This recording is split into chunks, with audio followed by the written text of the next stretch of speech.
રાહુલ, આપણે બાબા સાહેબ વિશે ઘણું જોયું, વિચાર્યું, પણ આપણે એક વસ્તુ શીખવાની બહુ જરૂર છે કે જે વસ્તુ બાબા સાહેબે કર્યું છે એની એક પ્રેરણા લેવાની. બાબા સાહેબે આ કર્યું, આ કર્યું, આ કર્યું, એનો કોઈ મતલબ નહીં. એમને ઓછી ઘણી નોકરી લીધી, એ રીતના એવું જ નહીં કે આપણે કોઈ નોકરી જ લઈ લેવી, પણ આપણે એવું બી આપણા બાળકોને શીખવાડવું જોઈએ. પહેલાં તો એક મહત્વપૂર્ણ કે ડિસિપ્લિન શીખવાડવું જોઈએ. કઈ રીતના કયો જવું, કયો બોલવું, આ બધું તો ઘણું જરૂરી, આગળ જતાં બધું ઘણું જરૂર પડતું હોય. એટલે આ બધું તો હું મારા પેલા ફેમિલીને જ કહું કે મારા બાળકો જે હ એમને ઘણું શીખવાડજો.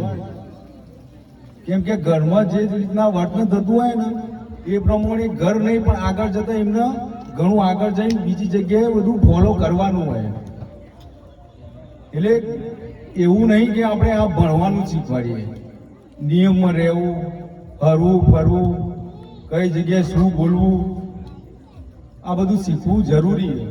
એટલે અત્યારે આ બધું જે છે ને, પતિ તો હોય એ તો બચારા નોકરી જતા હોય, એટલે ઘરનું આ બધું જે મેનેજમેન્ટ હોય ને એ બધું એક સ્ત્રી ઉપર આવતું હોય, બરાબર. એટલે 99% સંસ્કાર તો માતાએ જ આપવાના હોય. એટલે કોઈ વસ્તુ માટે બાળકો રીસાય, આમ કરે, આરોટી જાય, હા ના, એ બધું માટે બાળકોને થોડા સમજાવવાના, બરાબર. એવું નહીં કે એ વસ્તુ લઈને આપી જ દેવું. એટલે આ બધું આગળ જતા પછી આપણે પગમાં આવો, પછી આપણે કોઈ બાળકોને કહી નાખીએ જેમ જેમ મોટા થાય નહીં, બરાબર. પછી ઘણા એવા વ્યક્તિઓ જે આપણા ગામની મહેલાની અંદર કે ઘણું બધું આપણે એમનામાં જોઈને શીખી શકીએ. ધારો કે આપણા લખનભાઈ છું, એ ભણી ગણી નોકરી લીધી, પેલા એક જીગાભાઈ કરીને એમને પોલીસમાં નોકરી આવી, એક લાલભાઈની છોકરી હતી એમને જીબીમાં નોકરી આવી. એ રીતના એમની બી પ્રેરણા લઈને આપણે એક નોકરી લઈ શકીએ. પણ એના માટે આપણે થોડી મહેનત તો કરવી પડે, કોકનું કોક જોવું પડે. એટલે આ બધું ઘણું એવું વસ્તુઓ કે વડીલો બી આપણને આપી શકે. એટલે વડીલોને મારી નમ્ર વિનંતી છે કે તમે થોડું ઘણું એવું જ્ઞાન આપો. એવું નહીં કે શૈક્ષણિક જ્ઞાન આપો, કોઈ સારા સંસ્કાર આપો.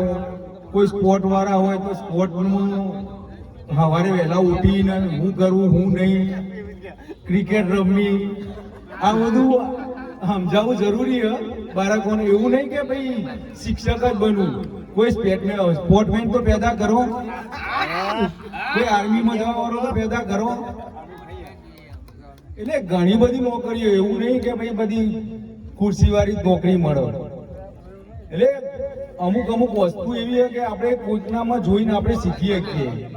સવારે વહેલા ઉઠવાનું, નહીં ધોઈને ઓછવા બેવું, હા ના, આ બધું શીખવું બહુ જરૂરી છે. ને હું તો એ જ કહું, મારા મિત્રો જે વાહ કરે ને પાછળ, એમનો એક કલંક છે કે દર વર્ષે આ માઈક ને લખન જોડે જ હોય ને એ આવતા વર્ષે કોઈ બીજા વ્યક્તિ જોડે આવે, બરાબર.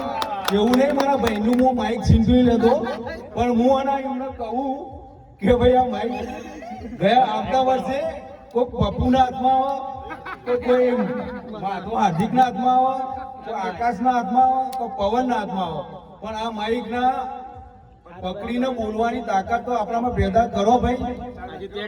હે, મારે નતું બોલવું, પણ આ તો હું આ જોયું ઘણું બધું, બે વસ્તુ જોતો હતો, આ બોલવાનું મારું આમ અંદરથી થોડું પેલી તાકાત આવી કે ના, આ તો આટલું તો હું કહું, જેથી છોકરાઓ તો આવનાર ટાઈમમાં ખબર પડશે.